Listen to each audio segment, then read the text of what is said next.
మాట్లాడా సార్? చెప్పండి వాల్యూమ్ గట్టిగా. సార్ చిన్న క్లారిఫికేషన్.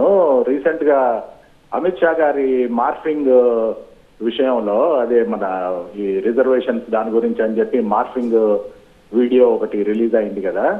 అయితే అప్పుడు ఢిల్లీ నుండి పోలీసులు వచ్చి వీళ్ళను అరెస్ట్ చేయడానికి వచ్చేసరికి ఇక్కడ బీజేపీ నాయకుడే ఒక ఆయన ప్రేమేందర్ రెడ్డి గారు ఎవరో ఆయన ఆల్రెడీ ఒక కేసు ఫైల్ చేశారు కాబట్టి ఇక్కడ లోకల్ పోలీసు వాళ్ళను ఢిల్లీకి వెళ్లకుండా అడ్డుకొని ఇక్కడే చేసింది కదా.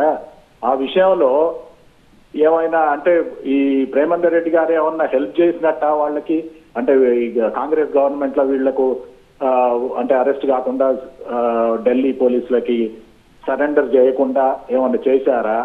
ఏమన్నా అంటే ఇద్దరు కొమ్ముక్క వేయడం అట్లాంటిది ఏమన్నా ఉందా? ఆ విషయంలో కొద్దిగా క్లారిఫికేషన్ ఇవ్వండి. ఒకటి రవీందర్ రెడ్డి గారు, మీరు ఒకటి ఆలోచించాలి.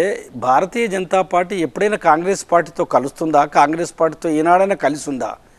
ఎందుకు మేము ఆ రకంగా కాంగ్రెస్ని రక్షించడానికి మేము ఎందుకు ప్రయత్నం చేస్తాం? మాకేం అవసరము? కాంగ్రెస్ పార్టీ ప్రజలు తిరస్కరించినటువంటి పార్టీ. కాంగ్రెస్ పార్టీ ఈనాడు ఏదైతే వాళ్ళు చేసినటువంటి 60 సంవత్సరాల అధికారంలో ఉండి ప్రజా వ్యతిరేక చర్యలు చేసినటువంటి దాన్ని ప్రజలు తిరస్కరించినటువంటి పార్టీ ఈనాడు కాంగ్రెస్ పార్టీ.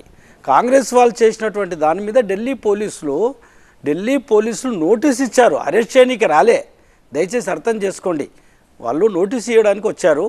ఆ నోటీస్లో ఇచ్చిన తర్వాత ఏం చేయాలనేది, ఈ ఎన్నికల తర్వాత వాళ్ళు ఏం చర్యలు తీసుకోవాలనేది కేంద్ర ఏదైతే పోలీసు ఉందో తప్పనిసరిగా చర్యలు తీసుకుంటారు. వదిలే సమస్యనే లేదు. దాంట్లో ఏ మాత్రం కూడా తప్పు చేసినటువంటి వాళ్ళని వదిలే సమస్య లేదు. రిజర్వేషన్ అనేది ఈ దేశంలో 900 రకాల భాషలు మాట్లాడేటటువంటి వాళ్ళు, ఎన్నో రకాల బీసీలు కానీ, ఎస్సీలు కానీ, ఎస్టీలు కానీ, మైనార్టీలలో కూడా దూదేకులు ఉన్నారు, కోజాలు ఉన్నారు, రకరకాల వాళ్ళు ఉన్నారు. కాబట్టి వీళ్ళందరినీ కూడా ఎవరిని కాదని ఈ దేశాన్ని మనం ముందుకు నడిపేయలేము. వీళ్ళందరినీ తీసుకుపోయే బంగాళాఖాతంలో ముంచేటటువంటిది కాదు. అందరం కలిసిమెలిసే ఈ భారతదేశంలో మనం అందరం జీవించాలి. అందరూ కలిస్తేనే దేశం యొక్క అభివృద్ధి ఆలోచించగలం. ఆ నినాదంతోనే, ఆ ఆలోచనతోనే భారతీయ జనతా పార్టీ పనిచేస్తుంది.